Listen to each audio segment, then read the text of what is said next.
Hello, everybody. Hope you're doing well. It is STARJUMP Shipyard. I almost forgot the name of the show. Things are Great. going well. It's a great start. Um, Yeah, it sir, is Shipyard.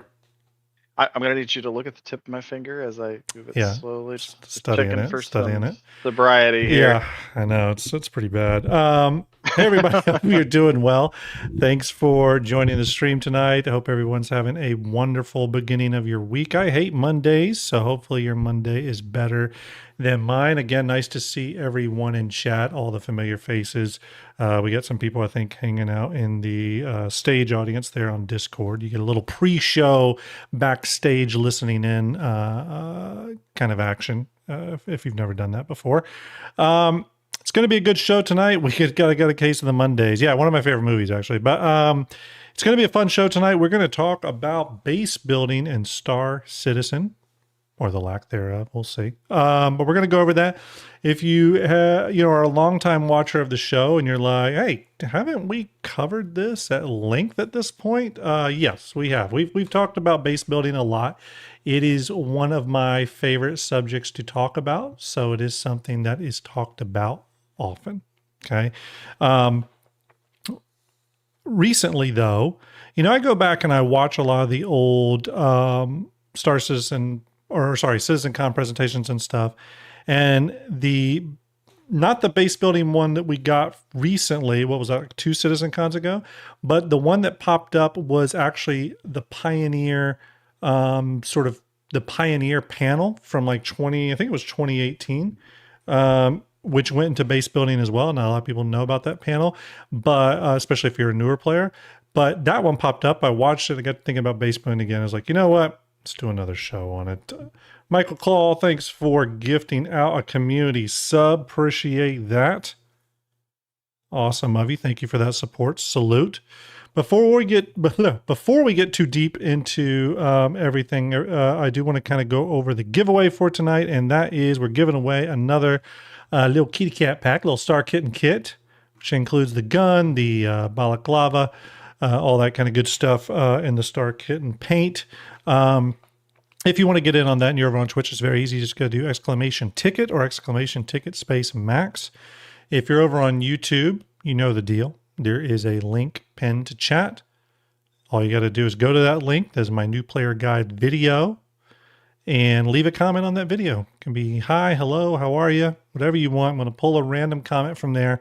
I'm going to pull the Twitch winner. I'm going to throw you in the random wheel of names. We'll see who wins. Okay, we'll see who wins. So get in on that if you are interested. That should be running now. Yeah, I believe it's running. Okay. In addition to that, I did want to take a quick moment here to talk about the newest sponsor, and that is MTSim Monster Tech. Shout out to Mootkin, shout out to Christian for helping me get this together, offering it up, and being just super awesome people, helping with sponsorship. Hey, Mookins is in the chat. Hey, Mookins is in the chat. Talked with Mookins a bit today. And just helping me get the partnership and sponsorship going for the summit, which is a pretty big deal. We were sort of like self-figuring out raffles.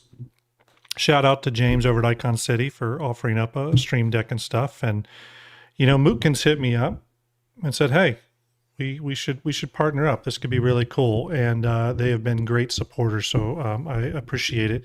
Hey, it's JoJo just subscribe. Appreciate that, JoJo.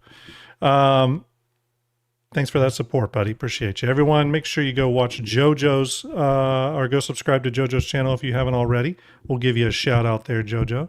He's streaming on Twitch nowadays too. But yeah, MTSim's just been an awesome partner so far. They've been very helpful, very communicative. So I just wanted to shout them out a bit. You can now use the code STARJUMP over on the website for all your gaming setup needs. I mean, they got everything. They got the different flight chairs, all that kind of good stuff. They've got pilot seats. They've got mounts, desk mounts, rail mounts, chair mounts, table mounts. They got every kind of mount you would want. If you want it and they don't have it, you probably don't want it. You probably don't need it. you probably don't want it. But they got that. They got cockpit stuff to build your ultimate sim pit. Make sure you go over there, check them out. I am very soon going to redo my setup. I've got, well, it's off to the side here. I don't want to grab it and my whole office fall apart. But I've got my VKB sticks. I do love flying with them. I just don't have a proper setup. So that is the goal. That is the goal. So yes, make sure you go to monster.tech/en. I'm just going to paste that right into the chat here. Make sure you go there. Use the code STARJUMP. Get 5% off your order. Again, awesome people, awesome product. What are you doing? Get over there. Support them. They're supporting good people. Okay. We got a little art in the house. Train conductor, I guess I should say. Train conductor. Mookin says, keep an eye on the new website coming soon. Ooh, got a little bit of tease there. Awesome. Very cool. I'm excited. I am really, really excited. At the summit, we are going to have one of the Drake Raider flight chairs there at the event. People are going to be able to try it, sit in it, check it out, and we're going to give that thing away. We're going to give it away courtesy of MT Sim, Monster Tech, and the boys over there, which is just incredible. Huge giveaway. That's going to be our big marquee raffle during the event. So if you're going to the summit, you may indeed walk away with that chair. And if you live, if you traveled far and you can't, if you like flew or something like that and you can't take the chair, the good news is it'll be shipped to you. Okay. It'll be shipped to you. And you may be wondering, how am I going to get in on the raffle giveaway for that amazing chair at the summit? Well, it's very easy. When you come to the summit, you're going to get one of these bad boys. This is the lanyard. Okay. As you see right here on the old back, got the old MT Sim. We got our buddies over at Icon City. Okay, when you go there, you're going to have a raffle number right on your lanyard. Every raffle that we do at the event, we're going to call one of those numbers. Okay, and that's how you will know whether you won or not. It's printed right on your lanyard. It's exciting time for the summit. I think we should talk about the summit for a minute before we get into things. Things are really happening. Swag bag items are arriving. Signage is arriving, which is really, really cool. Just got these in today. STARJUMP patches. If you've been to the website and you saw a little swag bag mock-up, you saw some patches. Here they are, double Velcroed. Shout out to Art for hooking me up with this seller. They did a great job. They're really, really cool. Pretty sweet. Yeah, very cool. High quality. You're going to get one of those. You're, of course, going to get the challenge coin. The beautiful challenge coin. Going to get one of those. We got these really cool. If you've ever been to an event and there was a STARJUMP booth there and you got one of the little gold copper STARJUMP lapel pins, we got some made specifically for the summit. See if that will focus. I don't know if it will. There you go. You can see it there. It's got the logo on it. That's all metal. Pretty cool. You get one of those. All kinds of cool stuff and some other really cool surprises. So again, as things start coming in, it starts getting more and more real. More and more real that this thing is happening. Another cool thing I can announce, another really cool thing I can announce for those of you coming to the summit, it's been extended by 1 hour. It's been extended by 1 hour. Originally, we were going to do 12 noon to 5 p.m. Now it's going to be 12 noon to 6 p.m. Okay. And then once it wraps, a little bit later on, it's going to be an after party at an arcade bar. It's going to be a lot of fun. You guys are going to love it. So summit stuff. Yeah, coming up quick. I think we are, as of this week, we are now a month away. A month away, as you see Art's little days to launch timer there on his screen. 33 days to launch. Other side. Yeah, there you go. 33 days. It's going to be awesome. Wait a second. What does that say? Oh, okay. Yeah, I was just reading it. Make sure you had the right date on that graphic. Just sure you had the right date. You do, though. You're good. You're good. You're good. I trust you. Okay. All right, everybody. It's time to get into things. We've yammered on quite a bit. So big shout out to MT Sim. Make sure you go to Monster Tech website. Use the code STARJUMP. Get some stuff. use that code. Let them know where you came from. And then obviously, big shout out to the other sponsors who've always continued to support. James over at iconcity.com. Go to Icon City, use code STARJUMP as well. Pigeon Spaceport, you can use the code STARJUMP as well. And Beam Eye Tracker, you can also use the code. Actually, Beam Eye Tracker, I have an affiliate link. I need to get that for you all. Beam Eye Tracker, use the affiliate link. I'm going to paste it right down here in chat. If you want to try out some really cool software-based head tracking, go there. They're really great. We're going to cover the sponsors here in just a little bit. If you want to ask a question, everybody, you can ask it. It will pop up. The bot is running. It should be able to grab it. So we'll get to questions here in just a little bit. But let's go ahead and talk about a few show topic items. Before we launch into the base building stuff, this week in Star Citizen did come out. Not any big surprises here. I was hoping for a behind the ships on the Stingray, but it doesn't look like we're going to be that lucky this week. But it says here that so tomorrow we'll get the August 2026 monthly bundle. Are we thinking it's the heavy HMG big suit of armor Asgard thing? I think that's the last hint we sort of had, was it was the Asgard paint and then the big bulking suit of armor. This is going to be the big question about this one. Hey, I see Rage One's in the chat. Rage, hope you're doing well, buddy. Shout out to you. Here's the big question on this bundle. If it is that bundle, okay, the HMG, the big suit of armor, the super heavy armor, and the Asgard paint, how much is that bundle going to be? That's going to be the interesting question. I agree with Execute. I think it's going to be one of the more expensive bundles we've had. But I think they would sell a lot. Jojo says 25 to 30. Spike says 30. Rabbit 40. Robert 35. Yeah, I don't think, I'll be honest with you. If it came in at 40, it would not shock me. It really would not shock me. But I have to say, the community goodwill has been a little shaky lately. I think it would be smart of them to come in a little under where people think they're going to be with it. But nope. Here's the thing. I will buy it almost purely for the Asgard paint. As you all know, I'm a big Asgard fan. It's turned out to be one of the most useful ships I have in my fleet. Also, there'll be a maintenance tomorrow. Wednesday, we'll see the roadmap update, roadmap roundup. I used to be really excited for these. I'm not super excited for them anymore because they really just tell you what we're getting at that patch. They never really talk about any forward, like far future, or not far future, but like they don't really go much into like stuff in upcoming patches past the one we're currently PTU testing. So I don't get super excited about these anymore, but that's okay. My new thing that I'm really all about is obviously those P monthly reports, which we just got one not too long ago. And then our side weekly newsletter on Friday. And then on Saturday, Bar Citizen World Tour will stop in Denver, Colorado. That should be a good one. Speaking of CIG, sorry, go ahead. That's a road trip. Oh, yeah, we should road trip that.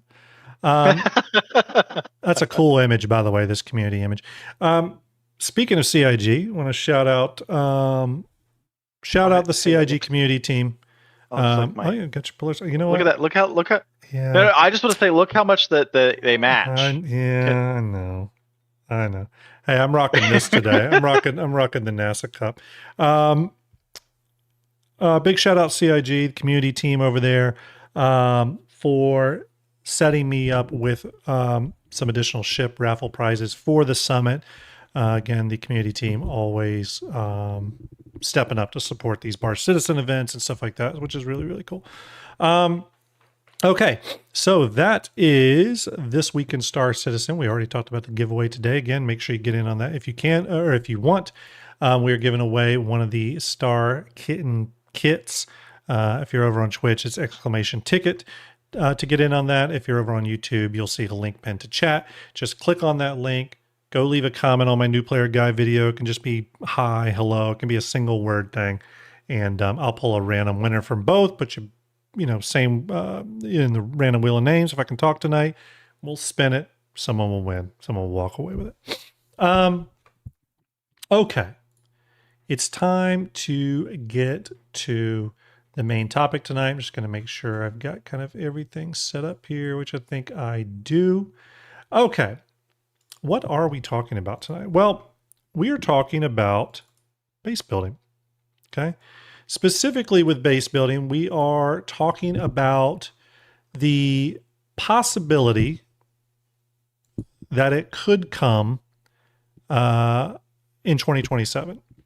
So let's first define a few things before we sort of dive into the conversation. And we got some show notes here that we're going to go through. When we say base building, we're going to talk about some wide-reaching things tonight.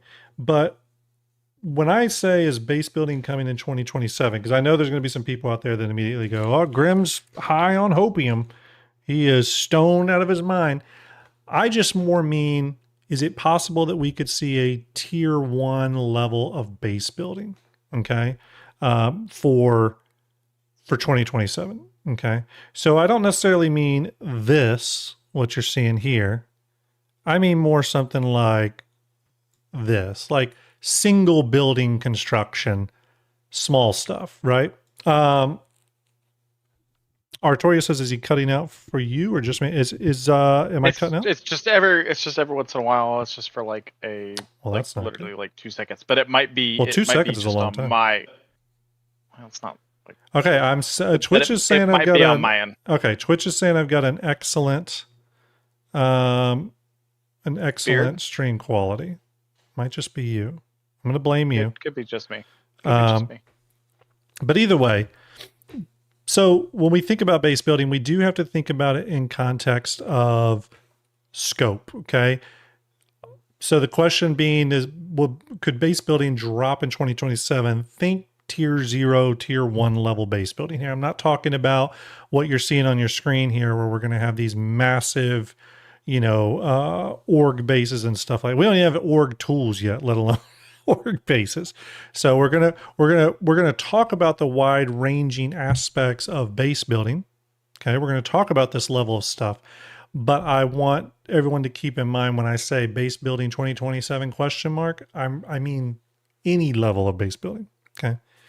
And then the next thing we're going to talk about is the feasibility of such a thing, such an endeavor, when there's so much, tech, like core tech, feature tech, all that has to come into the game before we can get base building, right? If we are trying to get the base building they have advertised, okay? So we're going to jump into some stuff here. So while I'm talking here, we're going to play some base building stuff just on mute here while I'm talking. So okay, let's jump into it. Cloud Imperium Games needs to mature several pieces of core tech and gameplay feature deliverables for base building, and many of those, and we're going to talk about some of these tonight, many of those are either non-existent to the best of our knowledge, or they are in the game, but are in such a simplistic implementation that it's hard to imagine them brought over to the scale that will be needed for base building, right? Now, we've seen prototypes of this stuff throughout time. We've seen CIG talk about this stuff.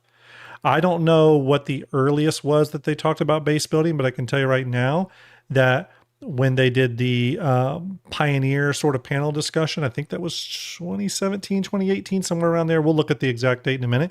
They talked about base building. Okay. Todd Pappy, the former game director, talked about base building. So this is something that has been on CIG's mind for a long time. We know it's changed in terms of how you're going to base build. So we know that there's been discussions, there's been gameplay design docs drawn up. We know they've been prototyping this stuff. They even showed us some of the work in progress gameplay at CitizenCon. What was it, 2 or 3 years ago? Okay, so they've showed us how drones are going to build bases. They've shown us mock-up versions of sort of the surveying, building placement, UI, UX. They've talked about modular structures. They've talked about the engineering tie-ins to bases. You know, the fact that bases are going to require resources just like your ships do. They're going to require upkeep. They're going to require a fuel source, power source, all that kind of stuff. Okay. But getting playable versions into the persistent universe in 2027 is only realistic if those things are prioritized. And that kind of takes us to the first sort of topic of discussion. Before we get into like the specific things of base building, I guess I'll bring up the first question to everyone in chat, and feel free to chime in. Art, feel free to chime in as well.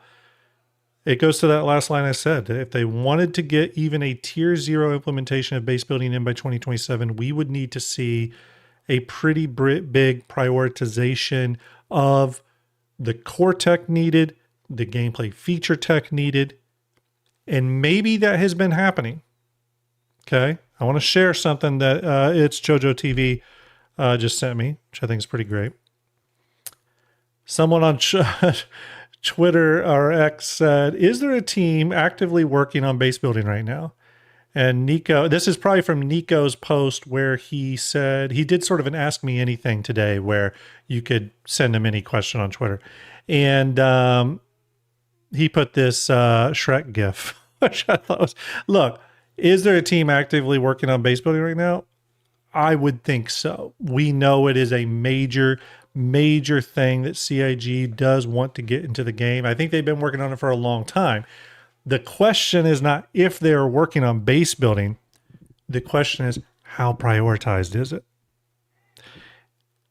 And this goes back to something me and you've talked a little bit about, Art, on the show, which is if you would have asked me at the beginning of this year, okay, we just came off of this year of playability.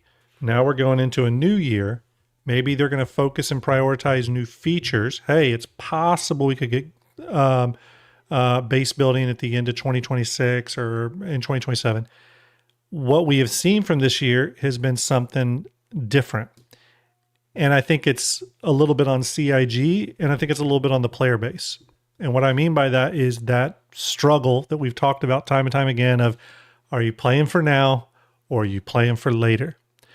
And CIG is in a really difficult position where the stuff they are putting out now, to be fair, it's a lot of event stuff and gameplay feature stuff, has not had the smoothest launches. So CIG has had to counteract these rollouts and focus on getting the game playable and enjoyable and up to the level that these events like Siege of Orsa and stuff seem to sell the game at, right? They got to get it to that level. While they're working on that, a lot of these other priorities, I think, are probably not getting paused, because I don't think that would be fair to CIG, but I think a more fair statement would be possibly being throttled a bit, right? I have heard, and from good sources, but I would still tell you to take this with a grain of salt, I have heard that the original plan was for base building to come in 2026, like the beginning of 2026. That's what I heard. Then I was told that, well, it's actually just coming with Nyx, okay, which I still think is the plan, by the way. Then it was, oh, well, not with the launch of Nyx, it's when we get Genesis Planets, which makes total sense, right?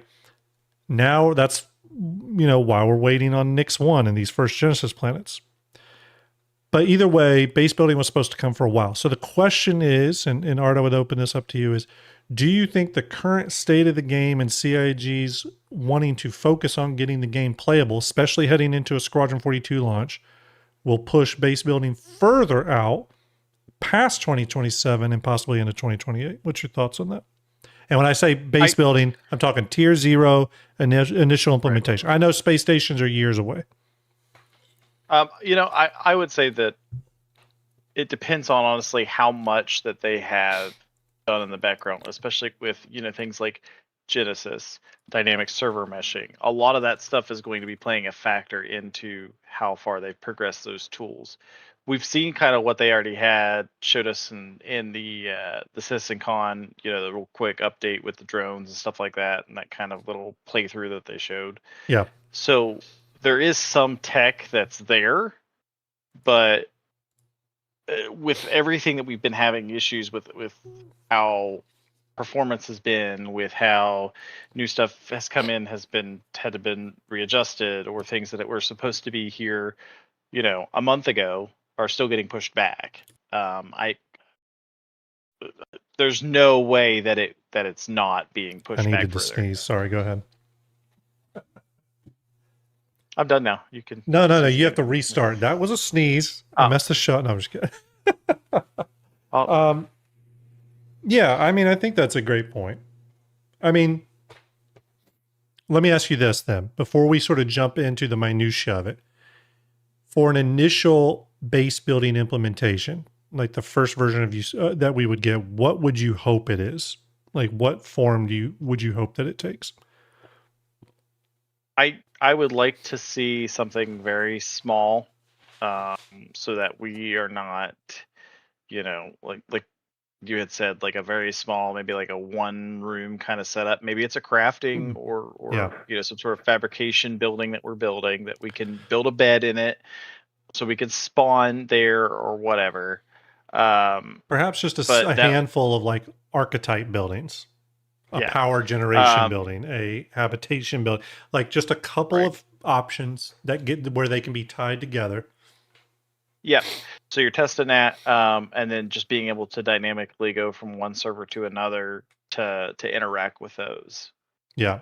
And then, I'd like for there to be some sort of org set up with it to where your org mates could kind of build closer to you, but Well, and we definitely need to talk about the org support. And then one other aspect of base building that CIG has never talked about that does have me a little concerned. We're going to talk about that real quick, though. We're going to take a pause on base building discussion real quick, because I want to show something off.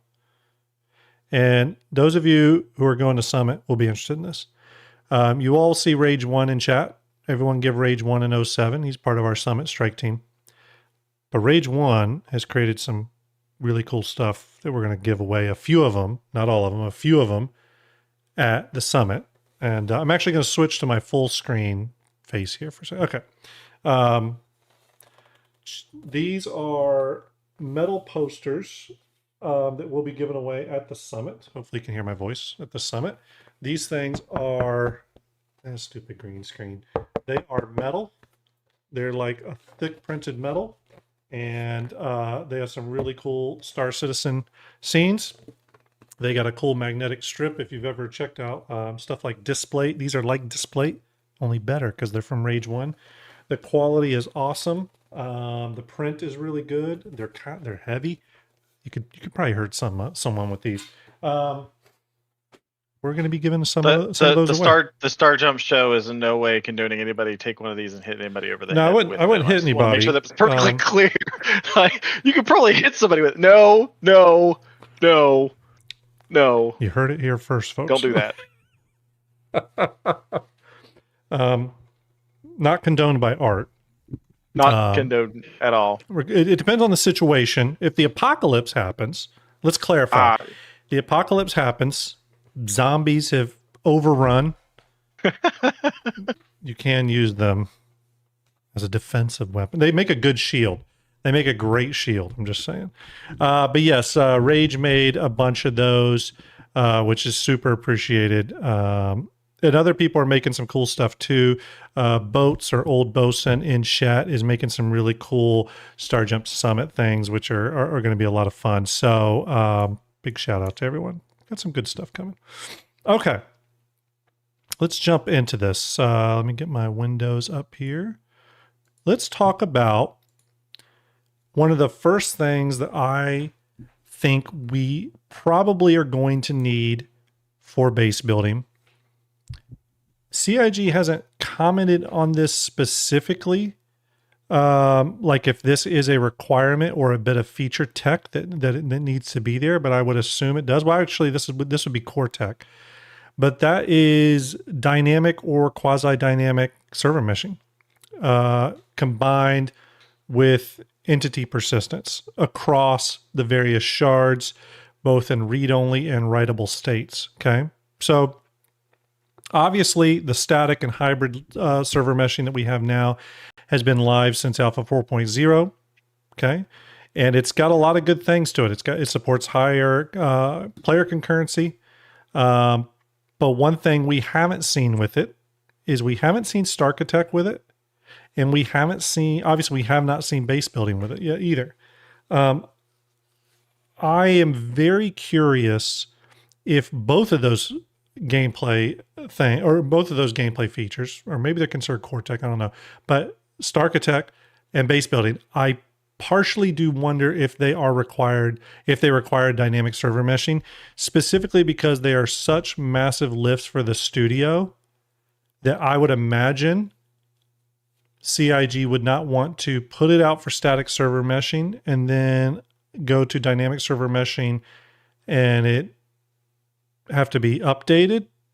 Maybe it doesn't need to be updated at all. I don't know what that conversion would look like, but I could see, if we go back to Chris Roberts' letter from the chairman earlier this year, I think that was in January, many of you will remember one of the things he pointed out as coming this year was dynamic server meshing.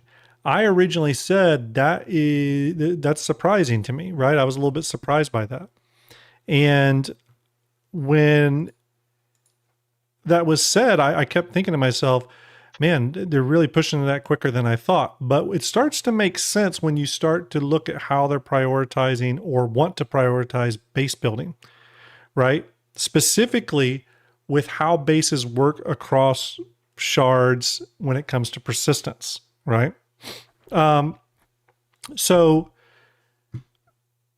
we also, the bases are going to be, long-lived persistent structures. Okay. And with that long-livedness across the different shards, CIG's talked to us a little bit how that's going to work, right? There's going to be a shard that you are on as the base owner, I guess, which means it's editable or attackable. And then on any other shards, it's sort of in a read-only state. We haven't seen anything like that in the game yet. Like, how is that going to be represented? A couple other things we need. Yeah, go ahead.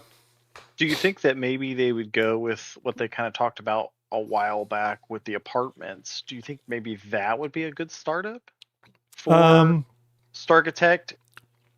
Just for like the kind of before they even get to the point where we're actually building stuff with drones. Yeah. Do you think that setting up that apartment with all of your, your subscriber flare and or things you crafted? Yeah. Well, that's the thing.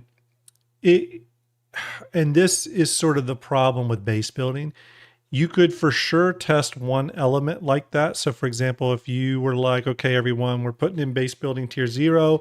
The only thing you're gonna be able to build is a player hab, right? Essentially a little one-room building. You can build it anywhere, and you can put your items in it. But, and that may be how they're doing it, but it really does ignore a lot of the things they've already showcased to us. If you remember, one of the things they showcased, and I'm actually going to fast forward on this video here. One of the things they showed us is the power generation. They built a power station next to the base to power it.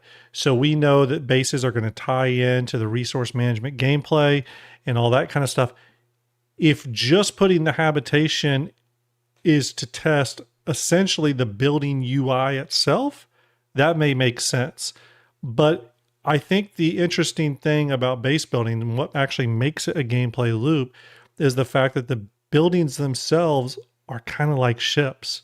They're really no different than ships. They just don't move. They require resources. They require upkeep. They can unlock gameplay loops for you. So, for example, you can build a mining station, you can build a marketplace room, you can build a fabrication hangar, all these things. So, there's sort of two levels of base building implementation. There's the let's get a building in just so we can test the UI and the, they talked about that sort of like, isometric RPG style, AR, camera up above view where you place your buildings and all that kind of stuff. We haven't seen any of that. So that could be one implementation that's just on a single building. And then the next level of testing could be, okay, now we have here's several other buildings, and these buildings are required to get any buildings to work. So here's a power building. Here is a building to extract resources. Here's a building that can, here's a hangar building so you can park your ship. We don't know what the extent of that's going to be, but there's sort of like, again, two levels to test that, and we'll have to see. I don't really know where they're going to go with this. With as long as they've been working on base building, I think there's a lot of people like myself that think, well, if we just get the one building that's the hab, that's going to seem a little disappointing for as long as they've been working on it. So a couple needs for, under this dynamic server meshing kind of persistent entity persistence category. Obviously, we need the dynamic server meshing. Okay. We need that so that these what will eventually be complicated bases that people build, let's be honest, are not only performant because they can be split across different, new servers can be spun up depending on the base's, population and complexity. That obviously will tie into object container streaming. You know what I mean? We've had SOCs in the game now for a while, but how is it going to handle a dynamic system like player bases? One thing I will say on this is that I do think Starchitect is probably going to tie into dynamic server meshing and object container streaming in much the same way player bases would, I would think, right? I mean, I could be wrong on that, but if you just think about just sort of the base logic of how Starchitect's going to work, I think it would sort of use the same sort of hooks into those pieces of core tech. Entity graph and persistent entity streaming enhancements, so bases persist correctly across shards, remain visible with limited or read-only access when the owner is offline, and support drones continuing work while the player is away. That's another part of that persistence that isn't talked about a lot too, which is the and we see a little bit of this in refining gameplay now, but my ability to set some drones to build a building, I log off, disconnect it, whatever happens, but the drones continue to do their work. You know what I mean? So that's a level of persistence that, we still need. Hey, it's Joran in chat. Joran, hope you're doing well, buddy. I see Nick at Night in chat as well. Nice to see both you gents. Next, we need the cross-shard land claim logic, or whatever they're going to call it. Said here, I just wrote some notes. Claims should be global. Active simulation typically on the owner shard or as designed. I mean, again, the whole land claim, let's just put that in one giant bucket, right? The whole land claim system. We're supposed to get feedback on that. That's a big part of this, right? How land claims would work. If you go back to this old video, I'm going to swing over to it here. I think it's this. This is from 2017, 2947. This was the Consolidated Outline Pioneer video. Todd Pappy does go into land claims, and they sort of talk a little bit about how land would be divided up, this, that, and the other. But suffice it to say, I'm sure a lot of this has changed in the interim. So having a good understanding of what that new system looks like, right? And again, how it works across shards, right? Nick at Night says, hey, but I'm getting ready to host the Bar Citizen in Denver coming up this weekend. Hope things are well. We just shouted out that Bar Citizen event. Hope it goes well, Nick. Hope it goes well. So again, a lot of foundational stuff just for the way bases are handled across server meshing and shards. Okay. We haven't even got to resources and planet tech and all that stuff. We're just talking about core tech stuff at this level. How will bases be handled across all of that? Okay. So that's one thing to think about when we're going through this. Let's go to the next one. Let's talk about planet tech. Is it video plan? Yes, it's playing. Planet tech. Okay. Genesis, all that kind of good stuff. With bases, not talking space stations here, but with bases, obviously they're going to sit on the planetary surfaces and interact with the terrain, resources, weather. And with those aspects, once you start getting bases spread across the terrain, and this would apply to StarArchitect as well, you got to start dealing with some serious like LOD optimization, right? I'm going to pause it here on this video, right? Planet Tech version 5, Genesis-driven biomes, geology, and resource maps, so survey drones can accurately evaluate slope, flatness, underground resource deposits, and restricted zones. It's what you're kind of seeing here, this sort of assessing the land step. And again, this is why we are not going to see base building when it first comes out. This is why we're not going to see it on Microtech. We're not going to see it on even the pyro planets. You're not going to go make your base on Bloom when base building first comes out, because the core underlying ability to build a base, I think, is directly tied to Genesis planets, Planet Tech V5. And it's for a couple reasons. The first one is the ability for the base building UI, UX, to modify the terrain for buildings. CIG's talked about that ability to flatten terrain that has hilly structures and stuff to it, but to flatten it so that you can build bases. They've talked a little bit about that, and they've talked a little bit about that tech.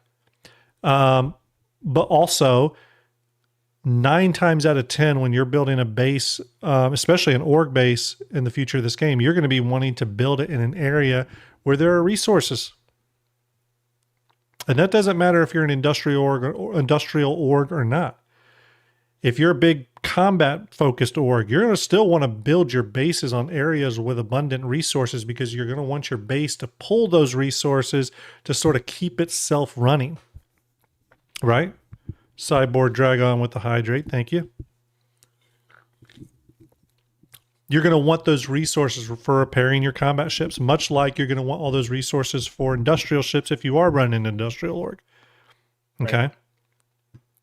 Again, tied directly to Planet Tech V5, because right now the planets do not have resources like that. They've got stuff scattered across the planet, yes, but they don't have resources underground that can be mined and extracted straight from the ground. We're going to need that, right? StarArchitect style systems that can coexist with player claims without procedural point of interest colliding with or overriding player structures. And my big question mark there is, how the hell is that going to work? Go back to that StarArchitect presentation that CIG did at CitizenCon. I think you'll all agree that presentation was pretty incredible. And that tech is so important that it ties into Star Citizen 1.0. What did Richard Tyrer say when he was talking about Star Citizen 1.0? He said that we're launching with 5 systems because the game of today, the Star Citizen today, will have vastly more POIs than what was originally envisioned. Okay. So obviously, StarArchitect is going to be a very, very important, critical piece of tech that CIG needs to be working and working well, because it's a big reason why we're only getting 5 systems in launch, which is fine. But how is that robust StarArchitect tool going to play nice with base building? And here's a good example of that.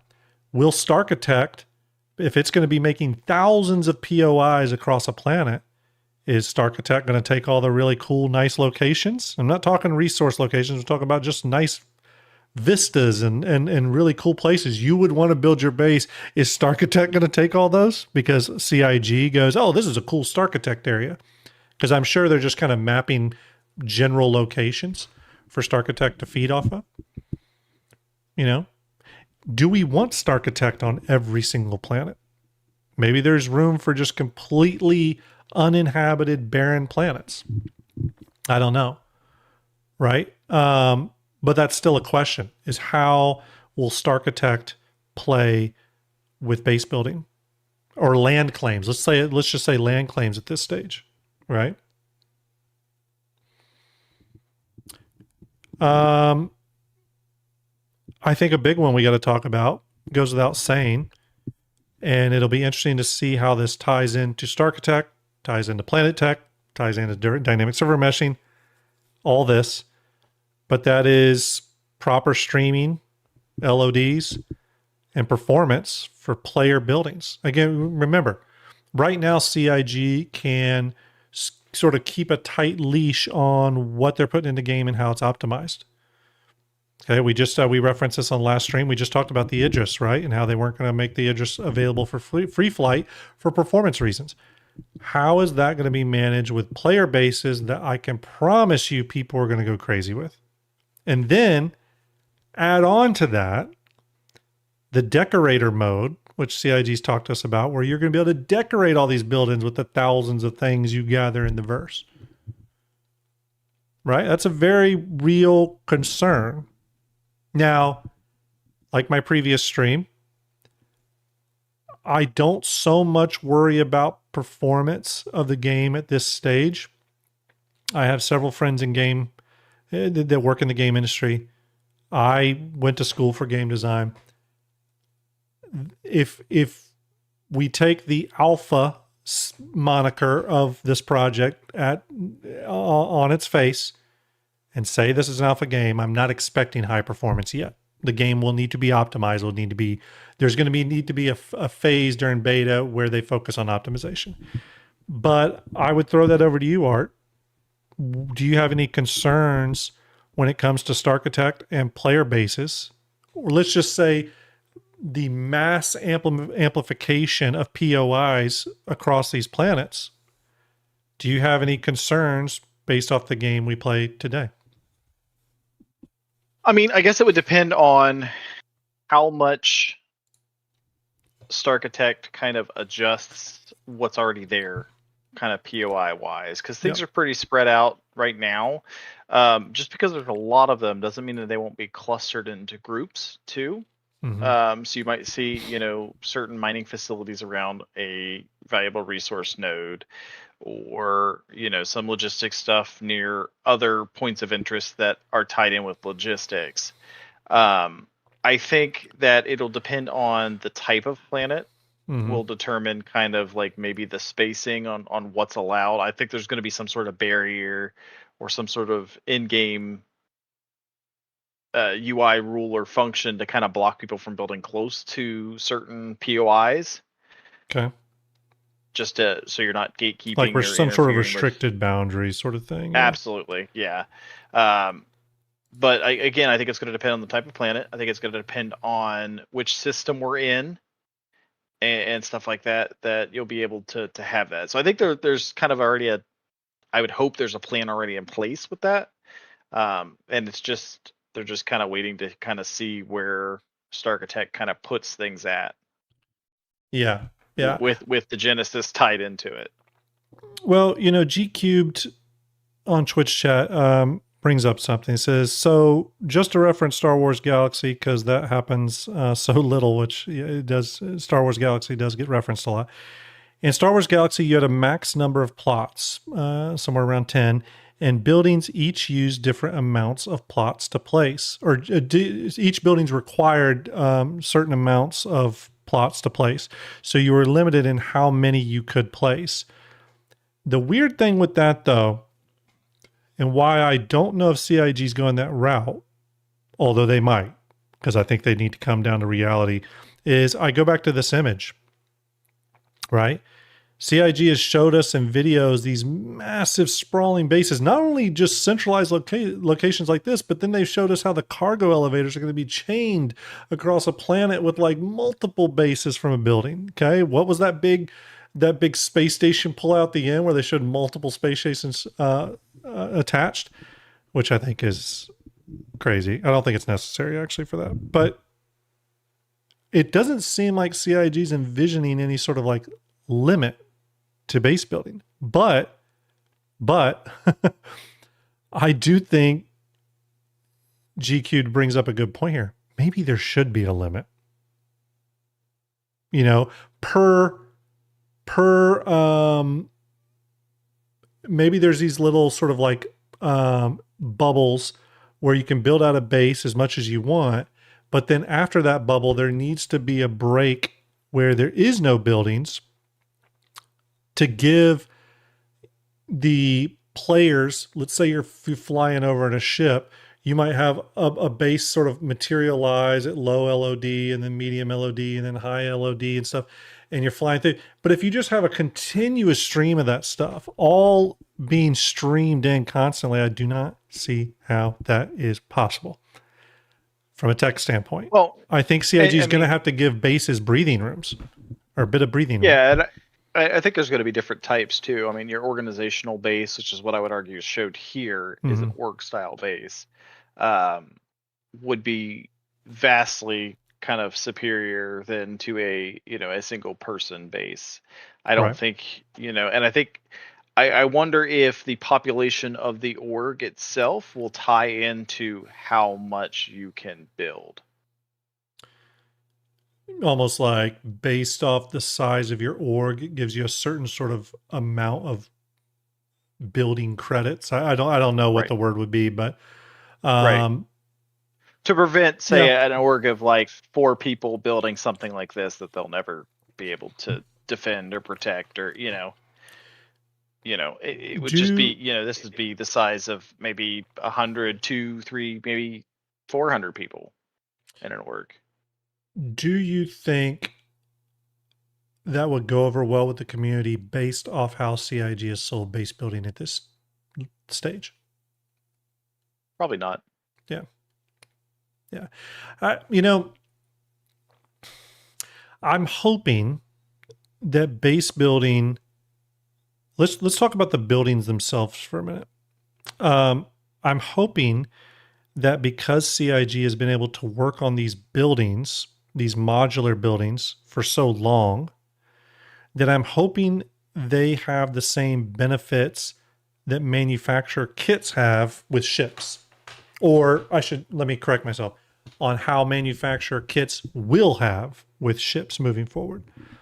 In that because it's part of a kit, or in the case of buildings, a modular building piece that CIG knows is going to be used at scale, hundreds or thousands of times across a planet, I would hope that a lot of time is going into the optimization side of the geometry, the lighting, and all that stuff for these buildings.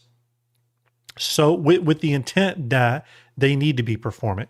And CIG has said as much with manufacturer kits with ships. They've talked about that. That was, again, even brought up recently in regards to the Kraken. Everyone take a drink. They talked about it was at that stage. Let me grab my drink. It was at that stage where they were thinking about optimization of the ship because it's such a big ship. Again, I think the manufacturer kits that they've established at Drake are going to go a long way to accomplish that. And specifically with bases, you would hope the same thinking is there. Right? Right. Now, where instead of like everything constantly being unique all the time, this is more, hey, it's going to be a lot of the same items. It's going to be a good handful of buildings, let's say 50 buildings, but they're just going to be used in different configurations. There's a lot of efficiencies you can find in there. I would think CIG's thinking about it that way. That seems to be the way they're going, and I would hope that's the case. The last thing, though, on the Genesis stuff is that we know Genesis planets are being worked on. CIG said as much just recently in the PU monthly report, where they talked about weather, they talked about other things, kind of tangentially related to Genesis. One thing I will say though is that CIG has been very quiet about some of the big ticket items for Genesis planets. They haven't talked about biomes beyond the initial presentation. They have barely talked at all, except for I think last year's CitizenCon Direct. They have not talked a lot about resources and vegetation and this, that, and the other on that Genesis will use. So we have gotten the information. Don't get me wrong. If CIG is watching this, you have given us the information, but they haven't talked about it since. They've kind of gone quiet on Genesis planet development. I would think that's because, this is my thinking, someone can say I'm wrong. I think Genesis might be sort of the next big patch number milestone for Star Citizen. And I'm not going to get in the whole debate if there's going to be a 5.0 alpha or anything like that. I have no clue. It doesn't really matter. It's just a number. But I think that's going to be internally at CIG a big turning point when they get Genesis into the game, probably in the form of Nyx 1. And again, obviously we know there's going to be a lot of visual benefits to Genesis, but specifically we're talking about the things that tie directly into base building, right? So the resource propagation, and all that kind of stuff. The ability for the terrain to be modified with the base building tool by flattening terrain and stuff like that. Although I do hope there's a way to build bases that can be done on like more interesting terrain than just flat terrain. You know what I mean? It'd be cool if you could have some bases that do have some like levels to them based off terrain. Sorry, what were we going to say? Well, I mean, just to do some verticality. Yeah. You know, start on a cliff, build it down and around, or, you know, as Rabbit wants to be a dwarf and build in a mountain. Yeah. I feel like that'll be a little more difficult to do, but if you find a kind of a cave system that's open enough and big enough that will allow you to put that in there. Yeah. As long as there's nothing mission related that would put you in there, why not? Let them have it. Yeah. I'm going to put this at a slower speed here. I mean, one thing you will see here when this video plays is you're going to see, I think this is Declan walking through this. You'll see them in that sort of like isometric third-person camera view where you're placing the buildings and stuff right here. Obviously, this is sort of placeholder UI, but you can see how he's connecting the modular buildings. So again, this was 2 years ago. So one could hope that a lot of work has been put in this system since then. It does look like when he's building that building there, he's able to like build it on some unique terrain. So again, hopefully these tools have been in the hands of developers now for so long that they're going to be able to do a lot of really cool stuff with them and they could just launch this all at once. But let's kind of move into that discussion, which is construction simulation and supporting gameplay systems, okay? So the construction gameplay loop requires multiple features and core tech dependencies to be hardened before reliably being able to fully test it. And what I mean by that is construction or base building is sort of the big brother to crafting, okay? It is crafting essentially just on a much bigger scale. The one big difference with it is that while crafting requires resource input that you put into the machine or, have in your cargo grid or will be able to have in your cargo grid, pulls from that. Base building is going to require that on obviously a much bigger scale life, right? So when it comes to base buildings, you have one side of it that is like crafting FPS items just on a bigger scale. And then the other side is like ship maintenance, resource management stuff. Combine those two things and you have bases, okay? Because it's very obvious CIG does not, as a matter of fact, when you think about bases and we're talking about, what if some player just starts building hundreds of buildings across a planet? I personally think, and Art, I don't know if you would agree with me on this, I actually think CIG is going to make the upkeep of these bases a major time sink. And part of the reason... Check your Twitch real quick. Check your Twitch. Check my Twitch. Okay. Is it down? Twitch went down. Oh, Yep. Twitch went down. Why did Twitch go down? Okay. Let's see here. Why did we lose Twitch? Let me pause. Why did we lose Twitch? It says it's back up now. Okay. Let's give it. We're good. We're good. Back up. It's back now. Give me ones. Okay. In the chat. One in the chat. If we're good on Twitch. I will say we've had some horrendous storms here in Columbus. Art can vouch for that. Yeah. Yeah. Okay. So about our normal, about 30-second delay. So we're good. Okay. Sorry about that, everyone. Don't know what caused that, but we are having some pretty rough storms here. So essentially what we were saying, though, was that bases are very much like crafting, but on a bigger scale, but also ships at a bigger scale. So bases, CIG, I think, wants them to be high friction gameplay points for us. Okay. I think one of the things that is going to prevent us from building hundreds of buildings across a planet, especially as a single player or two friends, is that they want us to have a ton of time invested into those buildings. I think there's going to be a lot of upkeep, a lot of resource generation to bring to those buildings in the form of power, repair, all that kind of stuff. And I think that high friction gameplay is going to be the thing that prevents us from building just 150 buildings per player across. I mean, would you agree with that, Art? Would you? Yeah. Do you think that they'll sort of make the act of building buildings and maintaining buildings a high friction point? I mean, I would assume. I mean, I would say your resource cost, I would assume, is going to be outrageous. Yeah. In let alone of just putting in the foundation and starting the process. Then upkeep, you're looking at a percentage of what the cost is. Is it tied to specifically energy? Is it tied to, wear and tear? Is it tied to just damage in general? And then along with that, when we look at kind of like the harvesting side of things, when they start pulling resources and stuff out, how are they going to regulate that? So if you're on a certain node, so say you're on an iron node or a tungsten node, and you say you're on this and maybe it's a medium node, are you going to get like a range percentage between that new, that new number rating? Are you getting a range of that, or are you getting a set figure of that? Because then you're going to have people that are going to go out there for that 900 plus that are going to build a base on it, and then you're going to have constant fighting over that area. Well, it does make you wonder if resource deposit wars will start, when a really good resource, but I think it will. Yeah. And I think too, there's sort of two things there. One, I hope it's a range. I hope the scanners on these ships are in different scanners. I'm hoping we'll be able to survey land at parcels of land at different levels of fidelity.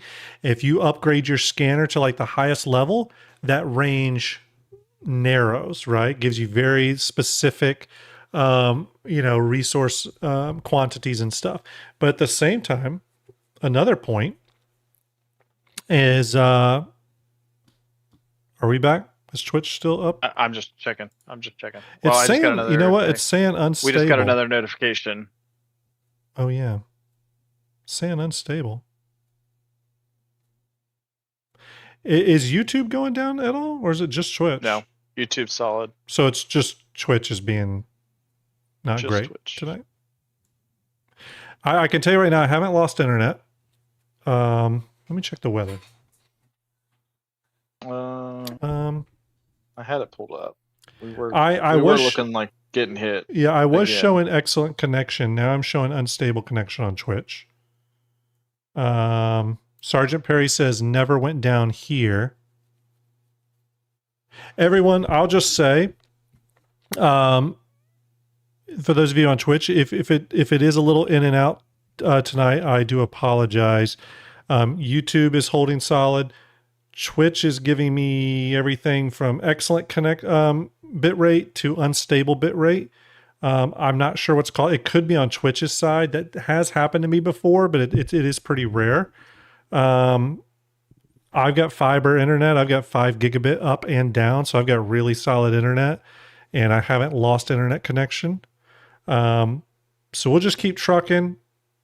Sergeant Perry Nothing says, immediate yes, weather. it could be weather related. Sergeant Perry says Twitch doing Twitch things. That's possible.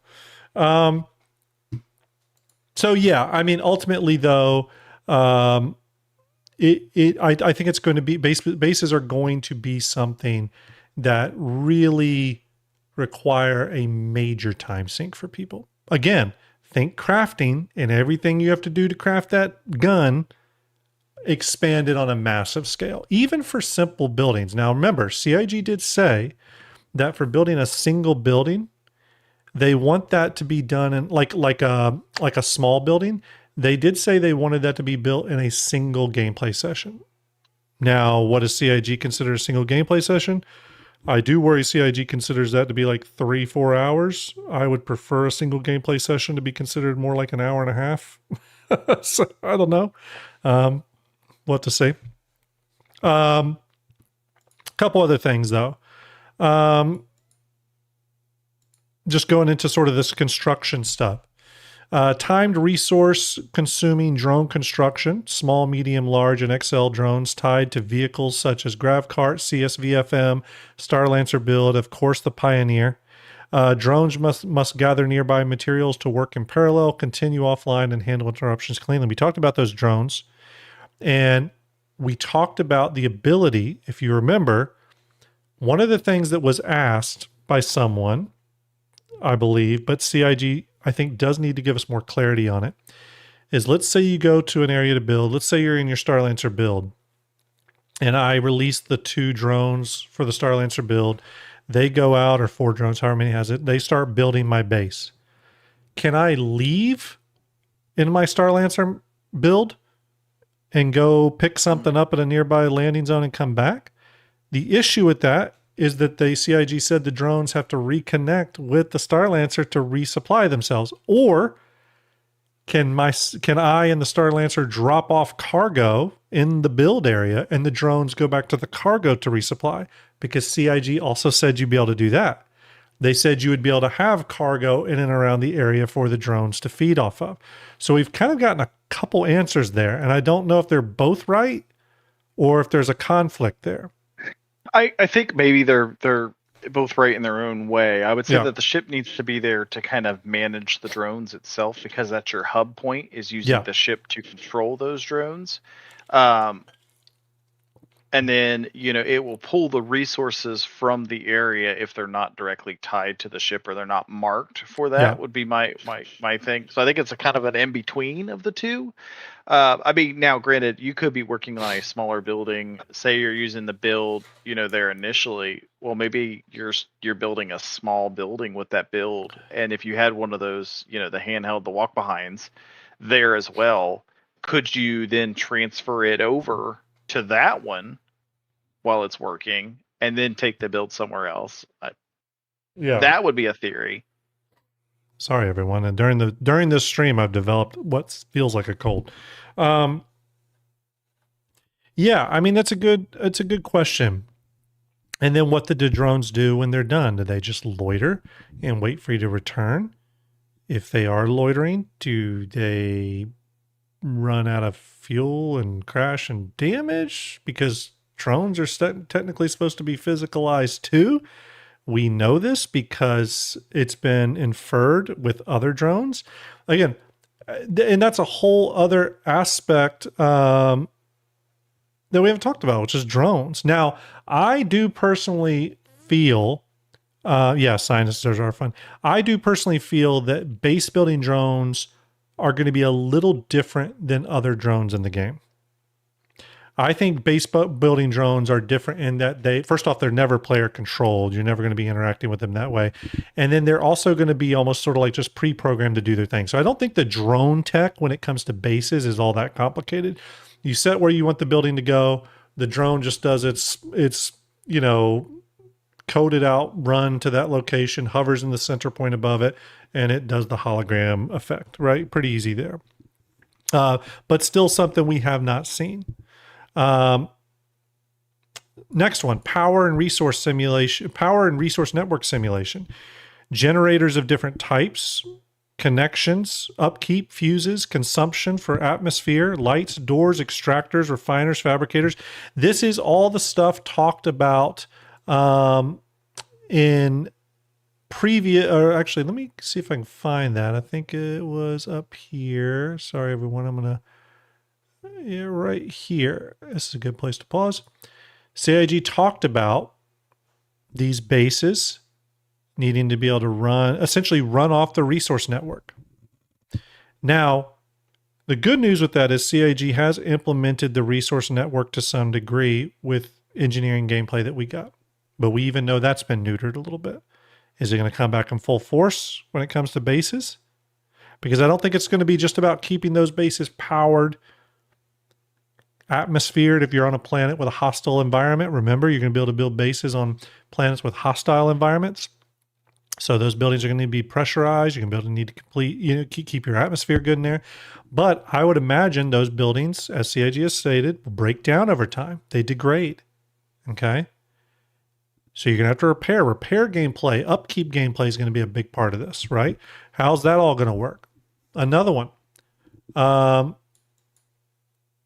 The shared freight inventory system CIG talked about. Okay, that was another one they went over when they talked about bases on how you're going to be able to link these freight networks with these freight elevators across wide areas of a planetary surface, across multiple bases. Does the same apply for ship hangars that you build at your base? Did they act the same way as the freight elevators do, where ships can be accessed as long as the freight elevator nodes are connected within a certain distance? We don't know. Again, CIG showed us. They peeked the curtain open a little bit on that one, the blind open on that one, but we didn't get to see the full run through of how that feature was going to work. Big one, land claims, right? The economy behind that, the legality and the legal rules around that. And when I say the legality around it, I mean the in-game legality around that, right? Taxes, UEE protection, planetary shield tech. That's a whole other thing we haven't got into yet. Like, what does that all look like, right? How does the tax system work? How are you taxed? What is that running through? I would imagine it runs through a system much like insurance is going to run through, but we don't have that either. Okay, but that whole system and how land claims are going to work.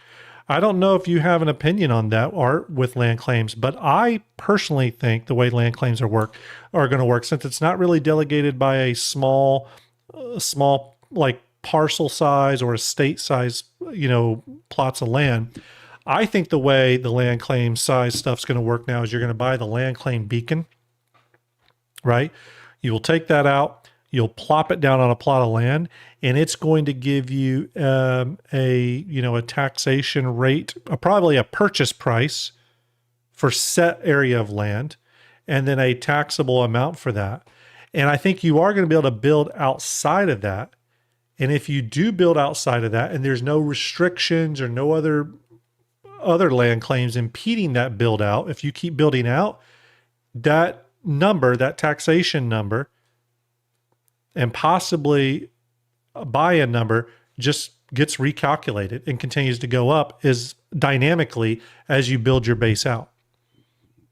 And as you said, depending on your site, it could get exponentially more expensive the more you build out, right? So for example, for your initial land claim, let's say it's an 8 kilometer by 8 kilometer parcel or a 4 km by 4 km parcel. They'll set the tax rate at whatever. I'm just going to make up a number, 5%, right? If you build a little bit out past that, your tax rate shoots up to 10%. A little bit more, it shoots up 20%. It starts getting exponentially more expensive the bigger that base gets built out. Could you see something like that to sort of keep the land claims under control from a scale standpoint? Yeah. I mean, I could see that. I could see, different security systems, when you're in UEE space versus Pyro and everything else. I think that's all going to play a factor as well. Yeah. I think the type of planet, I think 2 is going to play a factor. So if it's a more civilized planet with an environment that's sustainable and all this other stuff, and it's comfortable, you're going to be paying a lot more than if you were, on one of the moons Yeah. in Stanton or something like that with no atmosphere. No, I think all of that's going to play. And here's another thing I was really curious about, and I don't know, chat, what you think about this. And after this section, by the way, before we go to the next section, we're going to answer a few questions. But when you put your land claim down, your beacon down, if that's still how that's going to work, and you then go and buy the land claim itself, which, by the way, we don't know where you buy those. I assume it's from major landing zones, but is there going to be an office for that? I have no clue. Or you just walk up to a TDD terminal or something, or do you go to the admin office in those areas to buy those? I don't know. But regardless, do they know what the resource count and quantity and quality is in that plot of land that you found? And does that affect your taxes or the buyout for that parcel? We don't know that. I mean, technically, how would they know that? Do you have to report that stuff? Or is the land just sort of based off the planetary body itself? Oh, this one's more expensive or not more. I don't know. Again, big questions surrounding that, right? If you buy a parcel of land, let's say you build one building on it, and then that building degrades. Okay, the building degrades, falls apart, Maelstrom takes over, it's gone because you never flew back to it, you never upkept it, you didn't keep power running, all that stuff. Well, what happens to the land claim after your building degrades? Is there now a degradation on your land claim status? What I mean by that is, if you don't utilize that land for a solid year, can someone buy that land from the admin office and put a new beacon there and you lose your claim on it? I would think so that you don't have a bunch of dead areas on planets. That's something CIG's not talked about, but I would assume that's part of it. And then the next thing I think I could bring up, and there's probably a lot I'm forgetting, although Ocean says he's going to be a slumlord, is Maelstrom. Maelstrom destruction, engineering style maintenance loops, which the repair gameplay loop CIG has showed us before. So Maelstrom, though, we don't know how that's going to affect the buildings. We've seen it sort of in action a little bit in the Maelstrom demonstration. But there's still a lot of unanswered questions there. If your building gets damaged with Maelstrom, can it be repaired, much like a ship gets repaired? I would assume. And if so, what's repairing them? Are there going to be repair ships or repair vehicles that are suitable for repairing stuff on the ground like this? I don't know if the Crucible is the best answer for that. Personally, what I would like to see there on the repair front, and this may be CIG's intention, I think that the base building drones should be able to repair bases. So I think your Pioneer, your Starlancer build, your CSVFM, your Gravcart, construction Gravcart should all be able to repair buildings. Yeah, I mean, or even they could design a building that would send out repair drones that you had to keep stocked with resources, with RMC and construction material and maybe, a few other things. Yeah. To kind of, to kind of manage your upkeep almost as a all-in-one hub. Right. I would think so too. I think that'd be the best way to handle it. And further reinforce, those base building ships in that role. Now, the next one I want to talk about is performance, backend, and content pipeline. But before we get to that, Art, do you want to be the question czar? Do you want to read off some questions? We'll get through a few here. Let's see here. If you don't mind. Trying to find something. Rabbit has a question. Could the hangar expansion modules be part of base building tier 0? the hangar expansion modules, meaning the modules that we're going to be able to just expand our hangars that we have at our landing zones. Right. It's possible. The way I look at that's a good question. I actually look at that more like modularity. I think that's less base building and more modularity. Just apply it to your hangar. And I think you're just going to be able to, because the module sections are already there in our hangars. I think CIG is just opening them up for us with the modules when they get them. So I actually think that's different. I do think that's different. Let's see.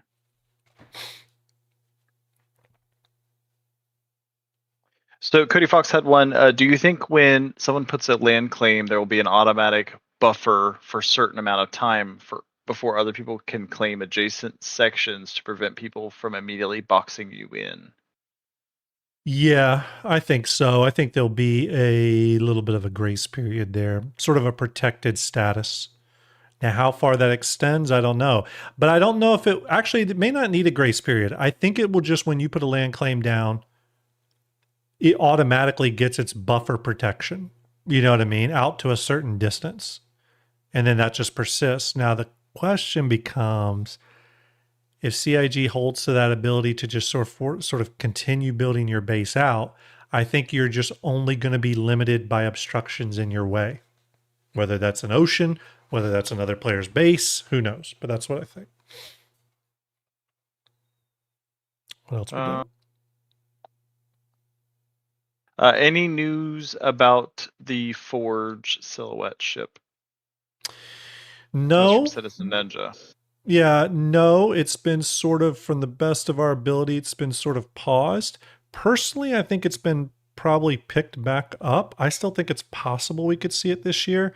I really think the thing that sort of is holding it back is that thing that John Crew brought up regarding the Clipper, which is the ability for the crafting machine to pull resources directly from the cargo grid. I think once we have that, I think the Forge is back on. I know that the Forge also has the ability to pull resources through its landing gears, like it has landing gear based retractors, but I don't think they would hold the ship up from that. I don't think they would I don't think it's necessary to hold the release of the ship up because of that one feature. I think that feature is directly tied to Genesis though. Cody Fox had, I've seen several comments that maybe the Galaxy is being rushed in. Is it possible that the IAE 2026 was supposed to be a base builder like the Starlancer build, but got replaced with the Galaxy if base building got pushed to 27? Well, I don't think so. Essentially saying, is it possible that the Starlancer build could be the replacement if the Galaxy doesn't come? Is that the sort of the question? No, basically what he was saying is that the build was initially supposed to be it, but they put the Galaxy in because they pushed base building back another year. They were like, we need another ship for it. Let's just put the Galaxy in because it's got modules, because it can do other things. And I don't know. It's a good question. I think, and I voiced this too. I think I watched Space Tomatoes show today with Tim Pound, where they talked about this a little bit, and essentially asking if it was being rushed. I'm going to give my hot take. I think it's just on a timeline we are not used to seeing. There may be some good to take from this, though. It might show that when CIG is planning out the development time on these ships, when they have a manufacturing kit that is so matured, like the RSI kit, it may show their confidence in being able to get through that ship quickly. That would be a net positive for us who love ships that are on the backlog. It would also be a net positive for us who hope that even though we're not getting any more concepts moving forward, that we still want to get some big ships, some capital ships.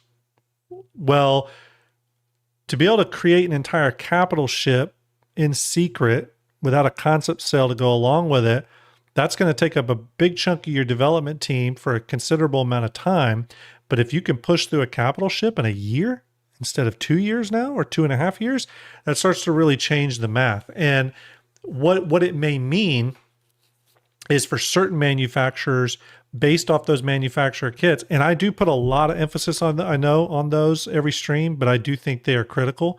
I think those manufacturer kits give you the biggest heads up to which manufacturers are going to get brand new, meaning not backlog capitals or large ships in the foreseeable future. So for example, right away, I think the two that stand out to me the most would be RSI and Drake, especially after the Kraken's finished.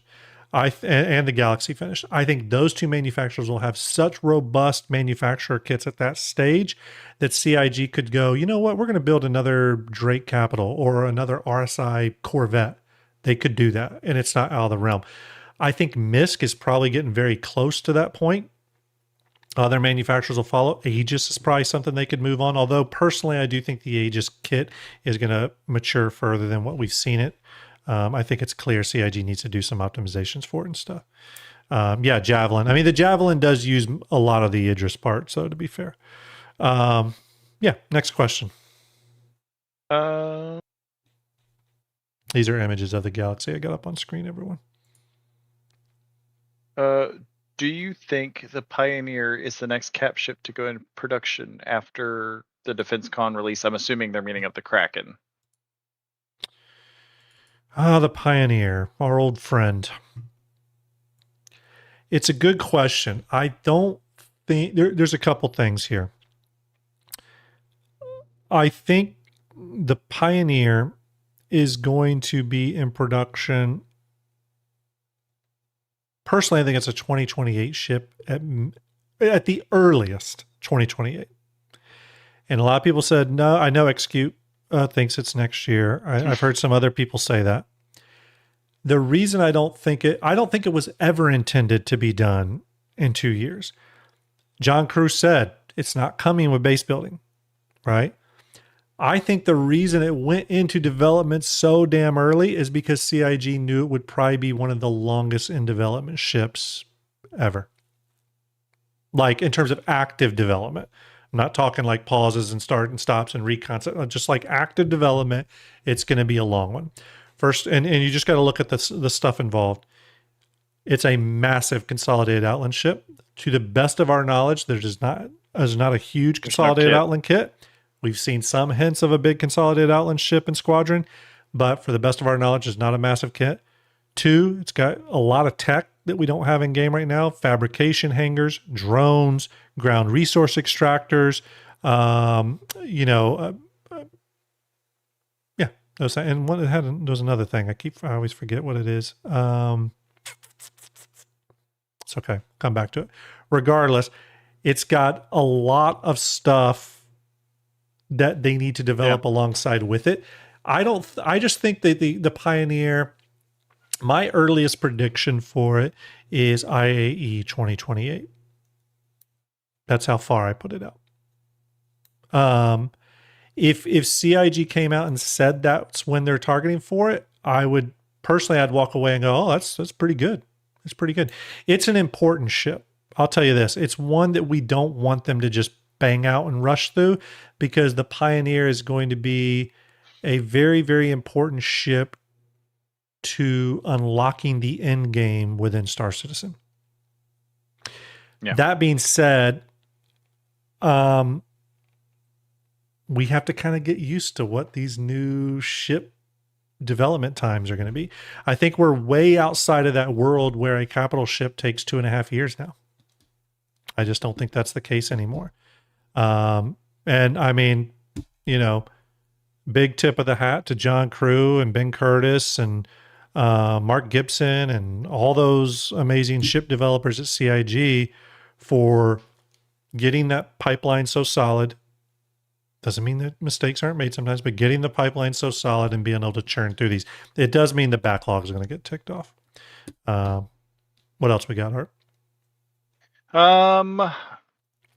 The old bassoon asked, do you think that CIG's full vision, I'm assuming of like base building and star architect and all that, includes terrain modification tools?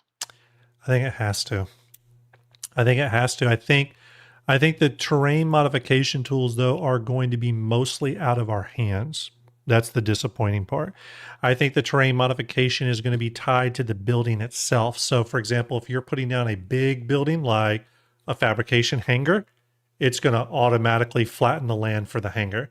I think if you're putting a small building like just a little hab, I think it's going to have a lot more lenient terrain modification features because you're going to be able to build that in more places. So yes, we'll have the building modification. Maybe I shouldn't call it a tool. We'll have the building modification feature, but I think it's going to be tied to the buildings and not in player controllable states.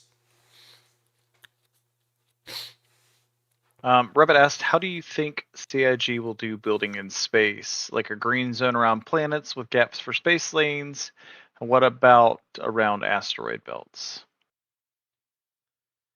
Yeah, I mean that's going to be a good. Oh my goodness, we just got 50 gifted subs. Oh my God, OJ, who blasted out hundreds of gift subs on that one stream because he's a maniac.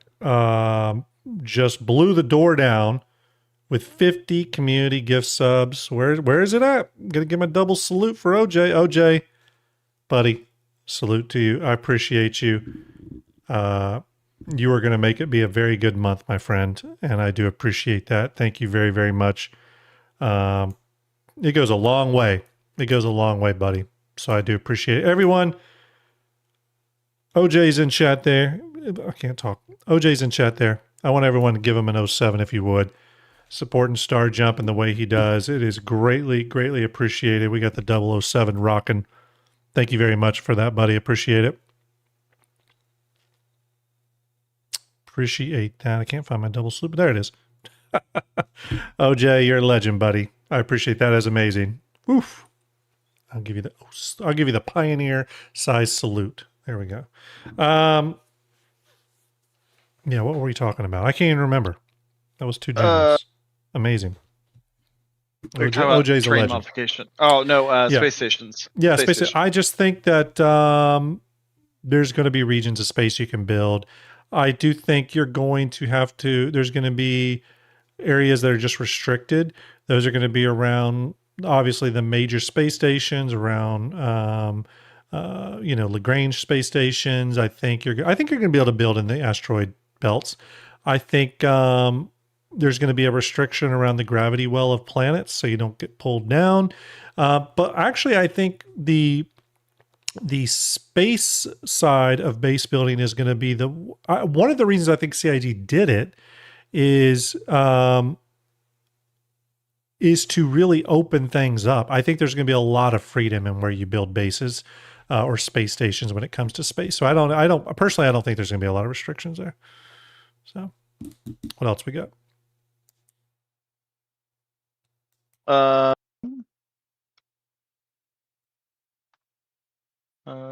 Let's see here. I need to make a special emote just for OJ and his gifted subs. We just need updated emotes. That's true. That is true.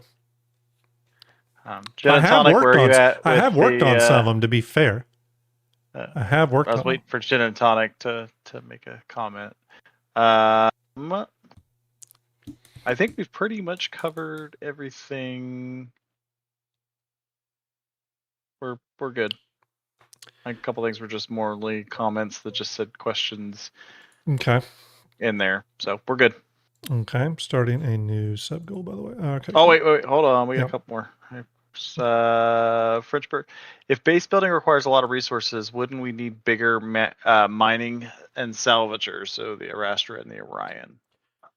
Well, that is a good question. I mean, Moral Ooze, thank you for the stretch. I think that the resource gathering potential for some of the larger base construction endeavors, and that is the very large buildings like large fabrication hangars, space stations, and stuff like that. I think they're all going to demand those bigger resource gathering ships. So I would put in, uh, you know, obviously the Orion, but even goes into cargo. It starts to give you reasons for example, why you would want a hull D or maybe even a hull E if you're trying to build an entire space station or something. So,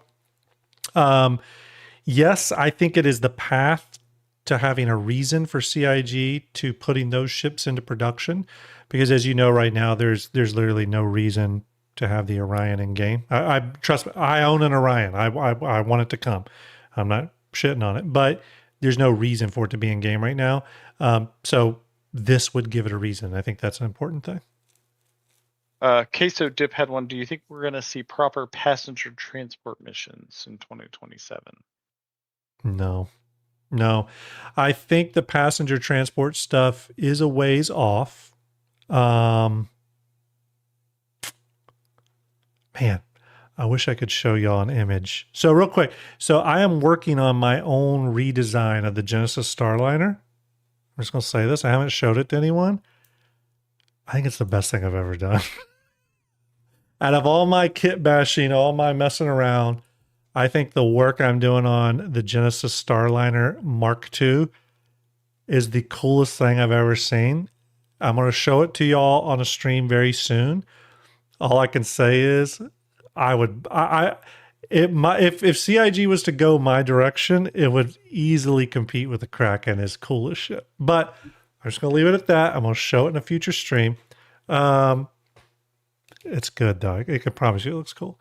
That being said, though, I think we're a ways off from that, unfortunately, and I do want passenger gameplay in the game. But, I think we get little hints sometimes that are kind of fun. The storm walls, the space whales are in game, and we do know that CIG, I think, has even hinted to, there being passenger gameplay missions in the future that take you by, some of those sites, and, that being sort of part of it. Who knows? You never know where.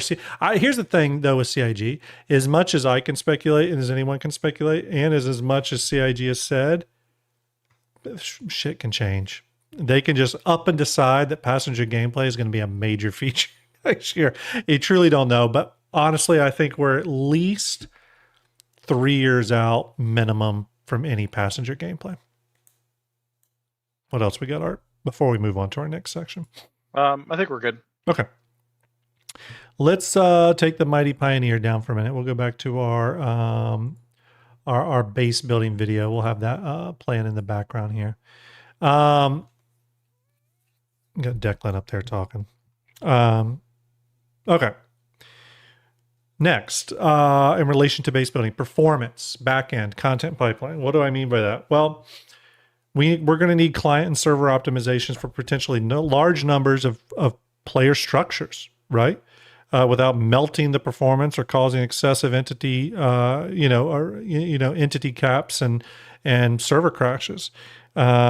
It's hard to imagine a future based off our current game experience. It's hard to imagine a future where not only are people building bases, but people are decorating them with tons of stuff and, storage and decorator items and this, that, and the other. It's hard to imagine that future. So it would be interesting. Sand Chimera just cheered with 100 biddies. Thank you very much, Sand Chimera. Appreciate you very much. It would be curious to see if CIG is going to talk about that at some point from a performance standpoint. Benoit does talk to us about stuff like that. He talks to us about performance, but it's always in the now. It's always how things are going now, reacting to gameplay or reacting to game experience now. I would love for Benoit to go on a Star Citizen live one day, talk to Jared or Ollie or whomever about the future goals for server meshing and optimization, server object containers, all that stuff when it relates to base building. And again, future stuff, Star Citizen 1.0. And I talked about this on our last stream, framing stuff in the Star Citizen 1.0 discussion. Because to be honest with you, for example, I don't really care that Siege of Orson has some like performance problems right now. I don't, like it's, I wish it was smooth, but I don't really care. My concern lies in how is CIG's future plans and the work they're doing now going to lead us to a game where my $900 Pioneer can actually build these bases that we're talking about. That's what I'm thinking about. We're getting slammed here. Are we? It's storming. Oh, is it? Yeah, yeah.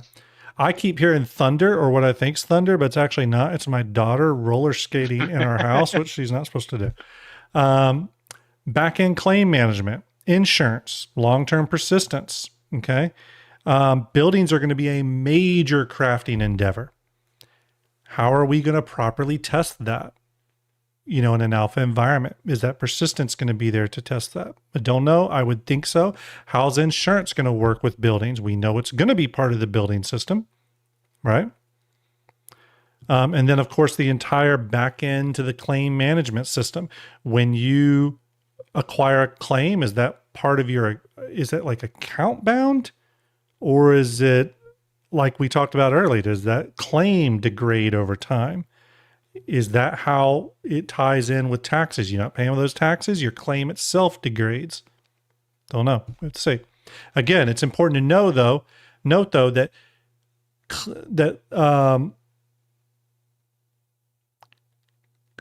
well, actually, this leads to another interesting point, Art, and I'd be curious your thoughts on this.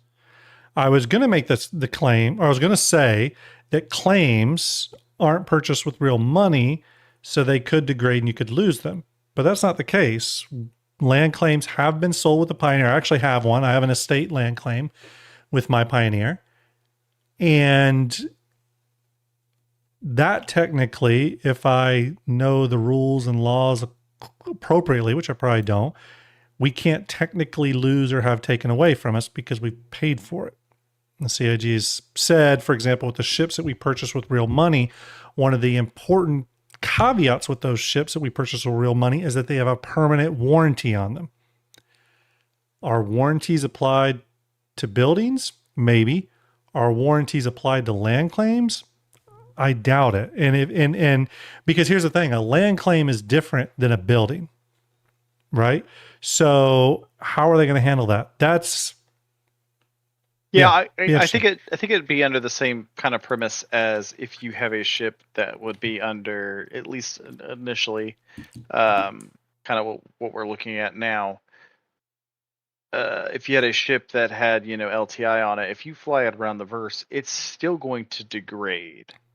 Mm-hmm. Now, it may not cost you to repair it, or the cost may be reduced to repair it, but it's still going to degrade. So I think that the buildings themselves will still degrade. I don't think you'll be able to lose your land claim, but I would also say that there is probably a caveat there that there are certain areas that you cannot put a land claim on that's with that, and that might be tied to the sector of space that it's in. So maybe those don't work in Stanton for some reason. Because again, you're getting that UEE protection with taxes, and if you're not paying taxes, then right. I could see people kind of gimmicking the system there and getting the quote unquote best spots that they can get, and kind of gaming the system. So I think there will be some restrictions that you can't use it in certain circumstances, or it'll say, hey, it'll caveat into a different type of land claim. You can laterally move it, but when if any wipes happen or anything like that, you still get that at the initial start, whereas everybody else would have to grind out to purchase one. By the way, our hype train complete at level 9. Thank you all very much. Shout out to OJ for those 50 sub gifts, and Sand Chimera for that 100 biddies. Appreciate you. It's so funny when you start. Someone mentioned how this is like an onion. Base building is like an onion, and I think it's why it's a topic that I continuously bring up, because when you do start breaking it down, unlike almost any other gameplay loop in the game, you start seeing that it touches everything else. It touches mining, salvage, cargo, combat, fabrication, crafting. It touches core tech elements like server meshing, the shard system, server object container streaming. It starts to tie into so much stuff that it starts to feel almost unwieldy for CIG to even complete, which is why I do hope, I know we're not getting a CitizenCon this year, but I do hope we get an update on it.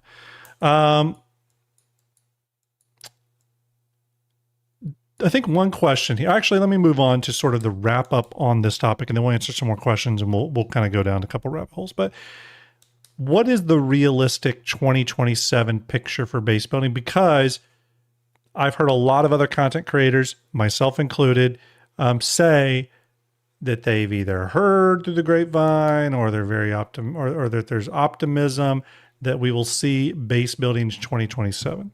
So the way I would put it is we already have some foundational elements for base building in the game. Okay. We have persistent entity streaming. We have object container streaming. We have static server meshing. We have the tier 0 level of crafting, right? We have work that is happening behind the scenes to dynamic server meshing, Genesis planets, construction ships we know are in production, like the Pioneer, Starlancer build. CIG has showed us these vehicles, okay? So we know some stuff has been put in at a very minimal level, and we know some stuff is happening in the background. So I think the most realistic thing we could see in 2027, if we want to be conservative but still optimistic, would be that we would get a tier 0 implementation of base building, and that would be via the grav cart, the construction grav cart. Okay, you've all seen that. That's the little hover cart you push. And probably 3 building archetypes. And the 3 building archetypes I could see would probably, to just be totally realistic, possibly 4 building archetypes. Let me back up. 4. One would be habitation, power generation, mining, and some sort of like freight elevator. Those 4 puzzle pieces, I think, could be put in at a small building level, because your building levels, I think, are going to be small, medium, large, extra large. Small, all small versions of those, coming in with the construction grav cart. Remember, the construction grav cart, I'm actually going to bring up an image here. The construction grav cart, which is not this thing here that's been changed, but this is what it used to look like. Actually, you know what? I got a better image of what it currently looks like. Where's that image? Here it is. Here's our construction grav cart right here. The one nice thing about that construction grav cart, and the reason for it, just from a 30,000 foot view, is that it can fit into tons of ships. Okay, you can throw this thing in the back of a Cuddy Black, you can throw it in the back of a Spirit, whatever, and go build your small base. Okay. I think anything bigger than the small category of bases, so the big, large industrial set pieces, the org level stuff, hospital type rooms and clinics and stuff, things that are more multiplayer focused, I think those would be a late 2027, possibly 2028 thing. Again, it's a little hard to know because we don't know what the post Squadron 42 CIG development picture looks like. Okay. We don't even know when Squadron 42 is releasing. Let's be overly optimistic for a minute. Let's all take a big snort of the hopium. If CIG does get Squadron 42 out by the end of this year, or quarter 1 next year, let's just bundle those together. If they can get Squadron out by then, I don't think we should get super excited, and I've warned other people about this and other content creators that, Megavelli just gave out 1 community sub. Megavelli, thank you very much for that. Appreciate it. Gave out 1 community gift sub. Salute to you, buddy. Appreciate that. But when Squadron releases, it's not like the developers are just going to shift over to Star Citizen. Personally, what I think is going to happen is I think you're going to have a contingent of Star Citizen developers stay on you're going to have a contingent of Squadron developers stay on Squadron for at least 3 to 6 months post-release for post-release, post-launch support for Squadron, because that is going to be critical, right?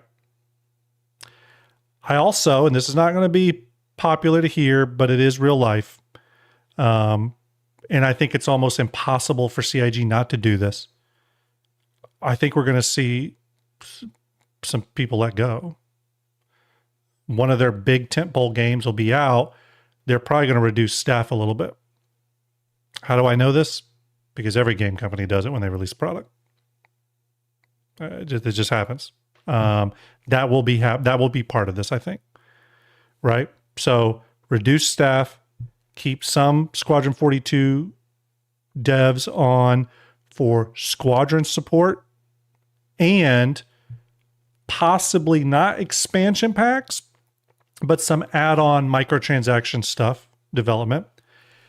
I then think you are going to see a big group move on over to Star Citizen, but we still have to see what that looks like and how much it speeds up development. If we utilize the ship development pipeline, personally, I think the reason ships are getting finished so much faster now and the reason the ship team has grown so much, I think it's 2 reasons. And I'm sure if John Crew ever sees this, he may be just shaking his head. No, I don't know. But the 2 reasons I think are, 1, they hired some more artists. Makes sense. But I also think because environments, ships, vehicles were all finished for Squadron, I think a lot of them were able to move over already. So that's why I think we've seen the big change here. Will that happen to many of the other departments? Gameplay features team, core tech team, will we see that move over and start? Hopefully. Hopefully that's what we see.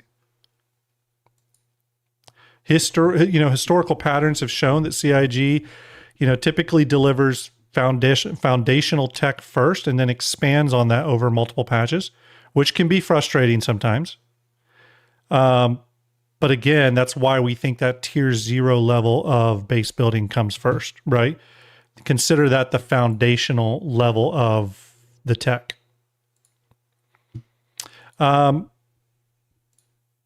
So in short, the hardest remaining work for CIG is making, all this base building stuff work within the persistent environment and the dynamic server meshing environment that we know they're also working on and that we're supposed to see later this year, as CR pointed out. But as we've gone through, and we haven't even exhausted the list yet, there are so many dependencies tied to base building. There's the base building ships, and that's the easy part. There's the core tech stuff, dynamic server meshing, Genesis Planet, Planet Tech V5. There's the UX requirements for base building, the base building interface. These are the resource management side of base building and how that stuff ties in and supports each other. And we can go on and on. And that's all outside the optimization narrative, which we know is front and center on everyone's mind right now. And that's a big question for CIG. That is the big $1 million question for CIG. Or maybe we should say $1 billion question. That's the big $1 billion question, which is how is this grandiose vision for base building and Starchitect? I'll throw Starchitect in there too. How does those, because both CIG's vision for both of those is incredible. I'm going to put that out there. It's like a dream game. That's why I backed this game, because it's the dream game. But how is it doable? Because when you look at what they're trying to create, at the fidelity they're trying to create it, it seems undoable. But that is not a dig. That is not a dig on CIG at all. I want them to do it. I believe they can do it. I didn't say they could do it quickly, but I do believe in them. I believe they can do it. That's why I backed this game. That's why I pledged for this game. That's why I put a lot into this game. Oh, you know what? Another thing we didn't talk about, but I'm going to talk about really quick, even though it's kind of random. You know, another thing that we don't have and CIG's never talked about? Think org base for a minute. An org base isn't going to be built by a single person. It's going to be built by an org. Meaning, Joe Blow over here might build 3 hangars, a freight elevator, a refinery, and you might have 4 other people in the org build more buildings. How is an org going to be able to plan the construction and prioritization of where buildings go and the layout of a base? I don't know. I don't know if CIG has a plan for that. I can't tell you STARJUMP has a plan for that. That I can promise you. We do have plans for a collaborative base building experience. That's all I'll say. It is on the cards. It'll be like another part of Fleet Viewer. But we want to be able to build tools, and there'll probably be other people that do this too. We do want to build tools that allow orgs to collaborate on base building, because right now there really isn't any plan for that. You know? Bunkerfist says blueprints. You know, blueprints were in my original notes. The only reason I didn't bring them up right now during this talk is because we kind of all know how the blueprint system works and how that, but again, extrapolate that out to bases. Are blueprints for, let's say, a fabrication, or let's say is a blueprint for a giant industrial building? Is that going to be as easy to get as a blueprint for a heavy machine, a P4AR or what? You know what I mean? Like, what's going to be required to get the blueprints for some of these buildings? That'll be interesting to see too. Well, personally, I think he was meaning. Go ahead. I think he was meaning like a blueprinted layout. So yeah, like for the group plane thing. Yeah. That could be something. Yeah, but I just mean on the blueprint side of things, we didn't really talk about that. You know, what does that look like? Personally, I think some of these generic buildings, you should just be able to buy the blueprints at the admin office. I don't think every blueprint in the world needs to be something that's farmed out of a Onyx facility, for God's sakes. But yeah, I mean, one of the things I want to do for Fleet Viewer in the future is essentially have a base builder that will be top down. It'll be all top down. We'll have the models of all the buildings and all the parts and pieces in there, just like we do Fleet Viewer. And you're going to be able to snap them together, work with your org, and kind of get a general layout that you can share amongst org members. So if you have multiple people building, they all kind of know where to place what buildings and what buildings need to go where, this, that, and the other. So I have plans. I've done up some design docs. We'll see. Got to get those buildings in first. Art, do we have more questions? Any more questions before we do our giveaway? Here. Yes, we do. Chris Kolnick asked, do you think there will be a Kraken variant for base building, or do you think CIG will do a whole new ship?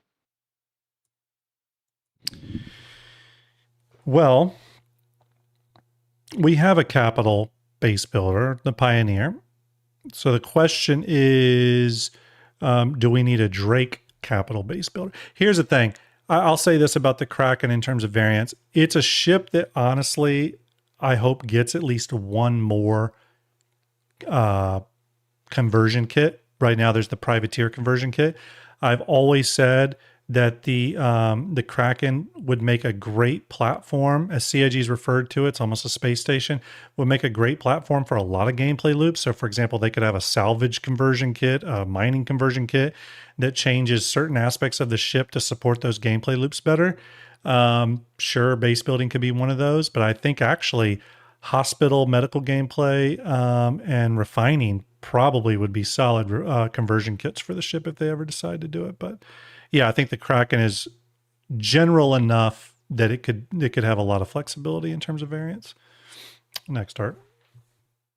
Nose to Black said, will we be locked to building only using architecture of the place? For example, we could only build with structuralism over ArcCorp planets. That's a great question, and one we don't totally know the answer to. So, for example, we do know CIG has told us that from a building design standpoint, it's going to be limited when it first launches. I forget what they call it, like their high tech style or whatever. if I'm reading the question right, though, is there going to be limitations on what style of stuff you can put when and where and how based off the location? I don't think so, but it does create a little bit of a weird contrast. So, for example, if you're on a rundown planet and you built some like human planet, but then you built some Banu geometry base. But I think that's the cool part of base building, and that's where the personality is going to come out. So I think players want that flexibility. So I would think yes, you're going to be able to. You won't have any restrictions on that. What else we got, Art?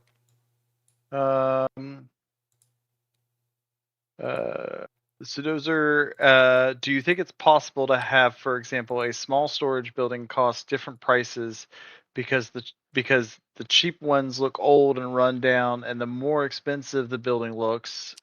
Well, I'm assuming they're meaning that if the building looks cheap, it's cheaper. If it right. looks more sophisticated, it'd be more. I don't know, but one theory I do have is that, and CIG has hinted this with ships, but they didn't want to commit. They actually did address this, but I think on buildings, it will be a thing. I think when you put aside cheap or high tech looking and just look at building tiers, because you remember buildings are going to have tiers, just like ships do, like tiers 1, 2, and 3 when you craft them. And I think a higher tier habitation building will have additional greebles in geometry that a lower tier building won't have. The reason I think that is a long time ago, and I don't think I have an image of it, but a long time ago, one of the CIG artists put on ArtStation, it was sort of an isometric view of like 100 or so base buildings that they had built. And there were several buildings that there'd be like 7 or 8 versions of that just had greeble changes on them. And I have a feeling that might link to the tier system of the buildings, but we'll have to see. What else we got? We got a couple more questions here we'll get to. Yeah, so Super Shoe asked, do you think there'll be a concierge only land claim for purchase? No, and I don't think there should be. I think there should be a concierge building you can build, like a little concierge hub or like habitation building.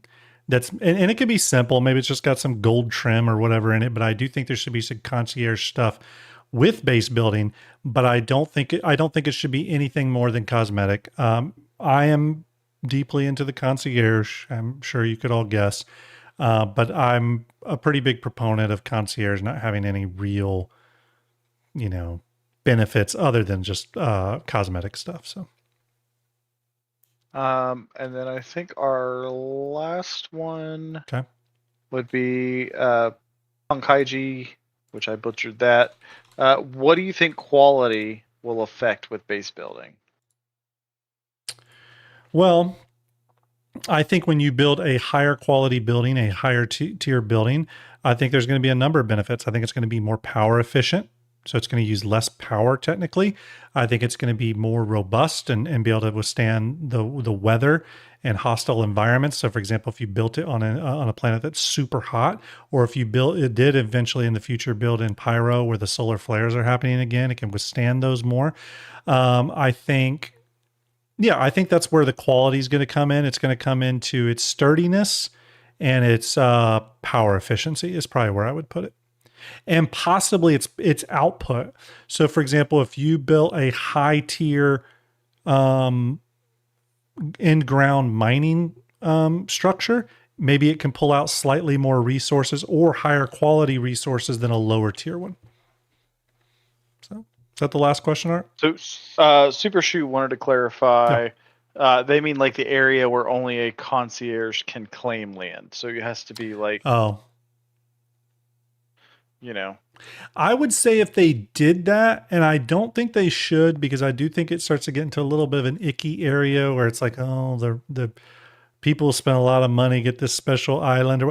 I think that if they did that, the only way I would be okay with it is if they, first off, if it was very limited and only was built into areas where it made sense from a lore perspective.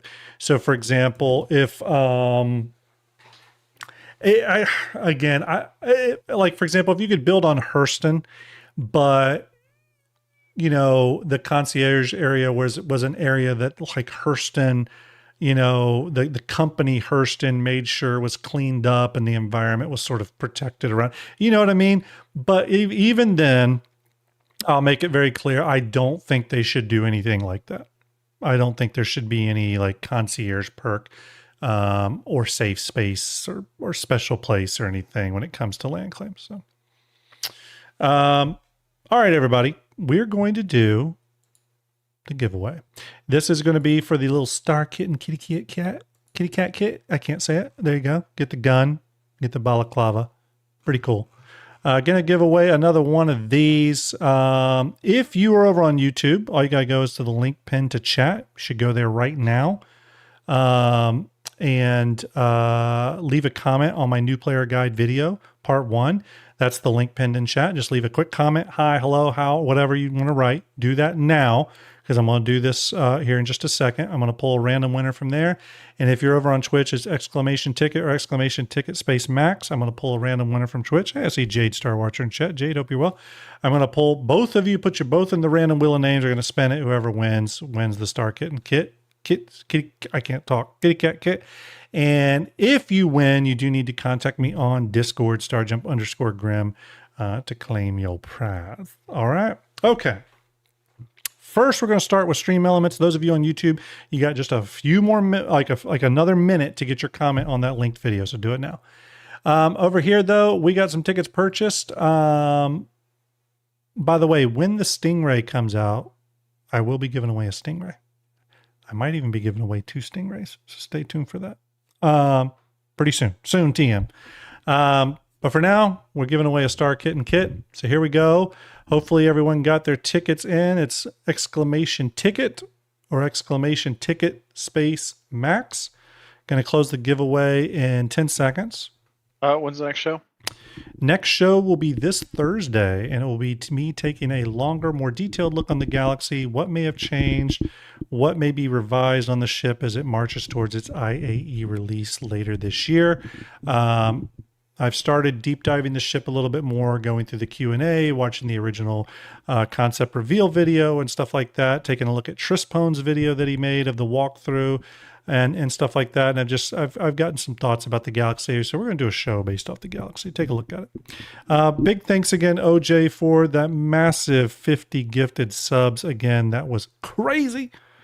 I see Griffin Gaming RPG in chat. Griffin, hope you're doing well. Everyone will see Griffin at Summit. For those of you going to the Summit, salute to you, Griff. All right, we're going to do this giveaway here. I'm going to close the giveaway in 5, 4, 3, 2, and 1. And it's now closed. Nope, it's not closed. And it's closed now. I'm going to draw the winner. Scroll down, and it's AFGART, Afgart. Hopefully I said that right. We're going to put your name in the random wheel of names. Congratulations, Afgart. Next, we're going to go to the YouTube thing. I put in the after dates, meaning it will choose any comment after this date and time. For today's date at 8 p.m., which is when we started the stream tonight. So, going to pull that here in just a second. Hopefully you all got your comments in. Going to close this in 5, 4, 3, 2, and 1. Picking a random comment. The shark is hopefully hunting. Stand by. We'll let that think. I see Essential Asa says, will the Liberator get an increase in cargo capacity? Probably. I think it will. It is Malachi or Malachi. Hopefully I said that right. 85. Congratulations. Grabbing your name, putting you in the random wheel of names as well. So we have our 2 semifinalists. Going to duplicate you a little bit, make it a little interesting. Get your name in there a few times. There we go. You know what? Let's have a little fun. Let's do it a few more times. There we go. All right, everyone. Going to spin this here, and whoever wins, contact me on Discord, StarJump_Grim. I will verify you, and we'll get your little kitty cat kit to you in short order. All right, everyone, going to spin in 5, 4, 3, 2, and 1. Good luck, everyone. Got to get that kitty cat kit. Who's it going to be? Ooh. It's Afgart. Afgart, congratulations. Congratulations. I like to save the name as always. That was our Twitch winner. Afgart, are you there? Afgart, say hello if you're there, if you're still watching. I don't know if he's still watching.